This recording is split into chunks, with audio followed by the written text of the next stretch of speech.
Welcome to Think Big with Dan and Qasim. Join hosts Dan Melnick and Qasim Masood as they explore big ideas, limitless possibilities, and engage with visionaries, entrepreneurs, and thought leaders who dare to dream big, get inspired, motivated, and find practical tips for personal growth.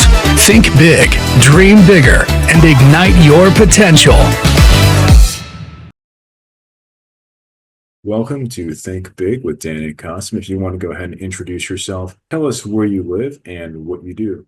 Hi, Dan, how are you? So I'm Suzan. I'm the founder of TeaVoila. I live in St. Louis, Missouri.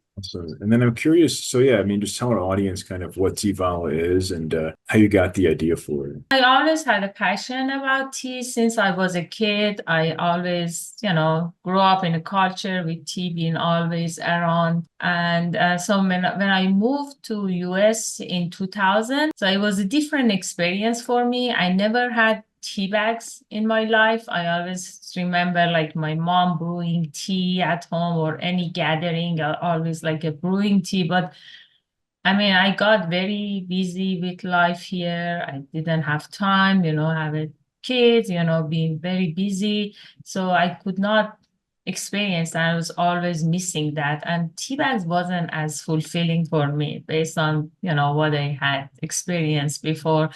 So it took me sometimes, to figure out, because like I said, I was raising family, kids, and being busy.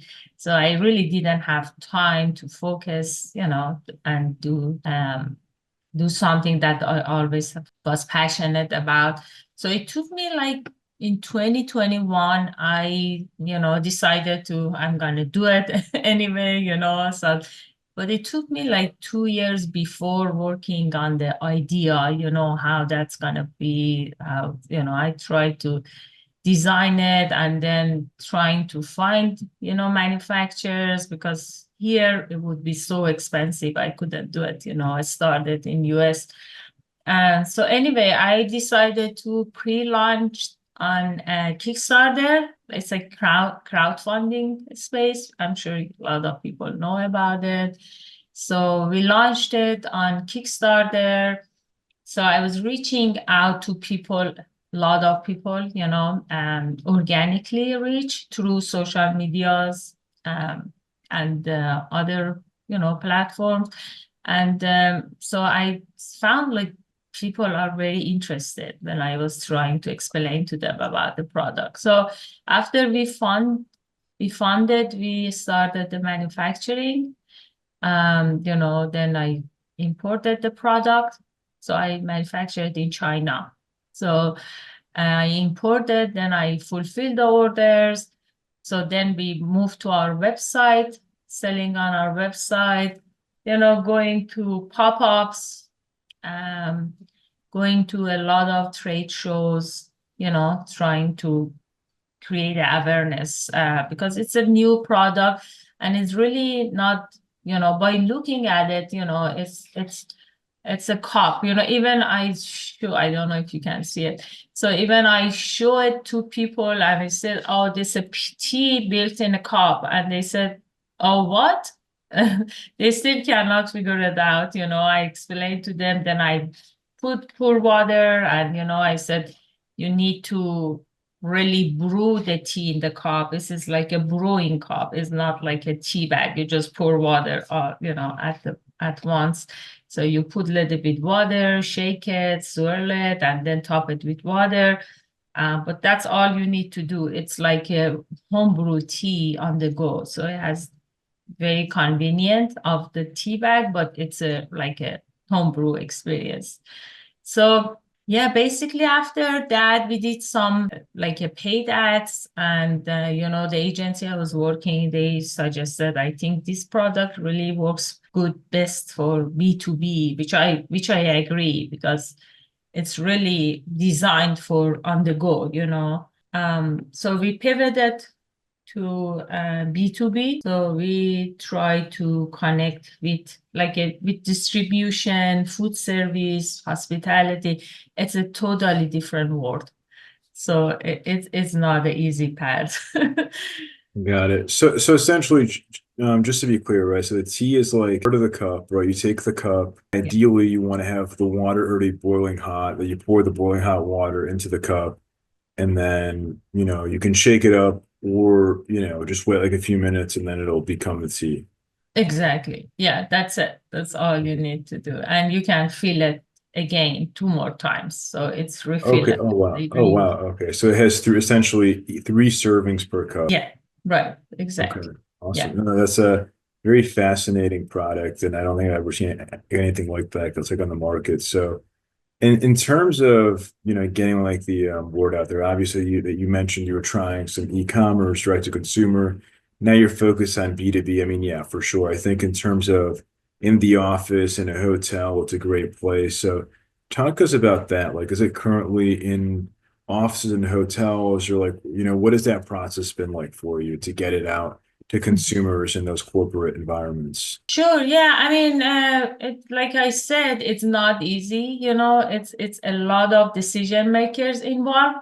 So if we can't get to the person that is a decision maker, it's really, easier for me. Like, for example, we got to one big corporate with 270 locations throughout the US and, international, like other countries. So I was lucky. I just got a opportunity to meet with the decision makers, and he approved me right there. When Oh, I wow. showed him the product and explained it to him, and he tried it right there. And I said, "Oh, I'm gonna have it for my employees." So that was really, really good, But like I said, it's not gonna happen all the time. It's really hard, It's very hard because you have to go through corporate, and it's a lot of people involved in Right. decision, and it's meanwhile you're going through the process, that person changed job, so you have to start again finding the right connection. And so it's not easy, but I think that's the route, Right. we have to, just But do adjust. you ever target like some smaller, like, independent places, independent hotels, independent Yes. like smaller businesses? Exactly, exactly. That's actually the right, I think, way to, go, because we started with one like a big chain of gas stations. So we got to few of them, 4 or 5, but because that was like through corporate, it took long time. But going to just individual, gas stations, like you said, it's much easier. Yeah, it's much easier. Like Yeah, the exactly. cafes, same. Yeah, Yeah, if it's like somebody that owns like one or two gas stations, if they're in the store, you can just bring it there and show them the product. Say, hey, yeah, check this out. Do you want it? Yes. Okay. Here's a PO. Yeah. yeah, We call it a exactly. day. Yeah, that's a easy, way to get. But if you want to get through the corporate, it's gonna be much Yeah, harder. yeah, it's a very long sales cycle. I mean, that's true. I mean, I've Yeah. seen that, just even having, obviously we've done this show for a while. We talked to many brands like yourself. And yeah, I mean, sometimes those sales cycles can be several years just to even close that deal, like that they are interested, but they only have a small window of when Mhm. they can accept new products. And then to your point, right, those buyers change, so then you have to, yeah, it's a challenging cycle, but yeah, once you do get in, it's definitely worth it. I mean, do you see your product being in other, avenues? I mean, I could see this product being like on airplanes, for example, selling to airlines, things like that. Yeah, absolutely. Actually, um, we met a decision makers of, actually it was an agency, but they represented like airlines. So they showed very, they were so interested. They showed a lot of interest. They took the product, they showed them to the, airlines. But I mean, the airlines really, I think they paying very little for tea. So like maybe Right, 8 to 10 cents, a cup. right, So which we cannot compete with that, It's just like a right, premium product. It's not like a, very cheap. And I mean, everybody says, oh, the teas on airlines are horrible. Even one time I asked for tea and the flight attendant said, don't get it. It's bad. It's really bad. So, yeah. Right. So, I mean, another challenge, it's a pricing, pricing match if you want to, have a good product, but, it's not going to be very cheap. For sure. So kind of how are you like going about this, Rick? 'Cause obviously, you've tried different angles and, I guess now you're focused on B2B. So are you going to like trade shows? Do you send like, let's say a lot of cold emails, like cold calls? Like what has been the way that you've been able to, get in front of, or how do you attempt to get in front of these folks? We have not done a lot of cold calls, when we should. I think we should, as that's on my plate this year. So I'm focusing more on that. So even I might just go with some, third party, companies to help me with that, reaching out to people. I mean, I do have some sales rep in other states that they are trying, to get to, do the cold call and trying to get to.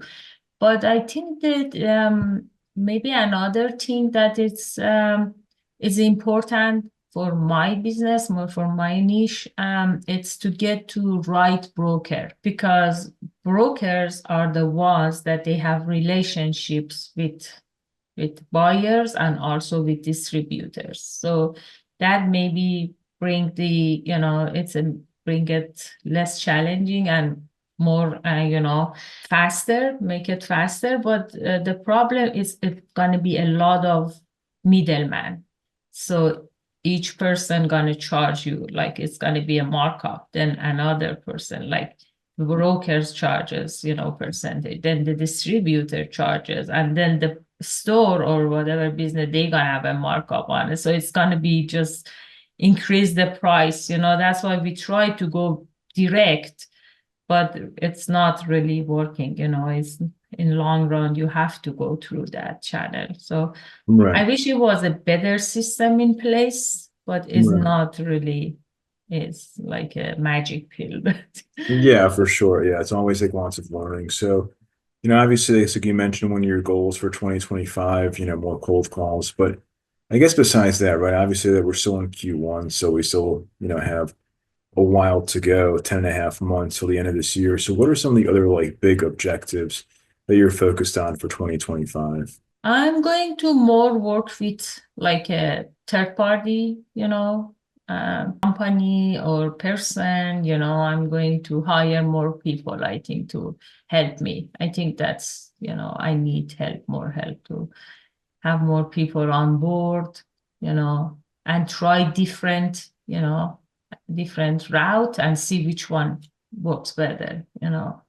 Right, Um, exactly. Yeah, it's definitely good to try different angles. So I guess like on that note, right, you've been doing this for, I guess almost 4 years, right, since 2021. So if you could go back in time to before you got started, what is the one biggest piece of advice that you wish you knew? And just, I mean, don't be like a perfectionist. So just do it, Even they say like Apple, if they want to just wait and wait to bring like Apple iPhone 16, they wouldn't be even iPhone 1. I Exactly. think, yeah, you should just do it, whatever you think based on what you have, what is available to you, just do it, because you're gonna learn and you're gonna go to the next step. And I think, for me, it's just procrastinate, because I'm kind of like want to have everything perfect to do it. But I think that was the mistake.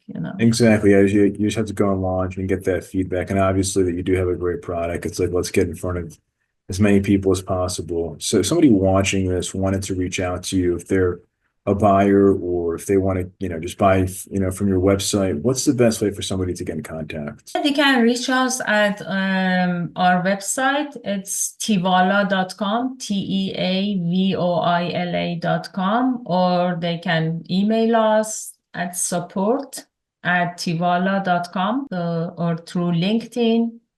Just go to TeaVoila and reach us through LinkedIn.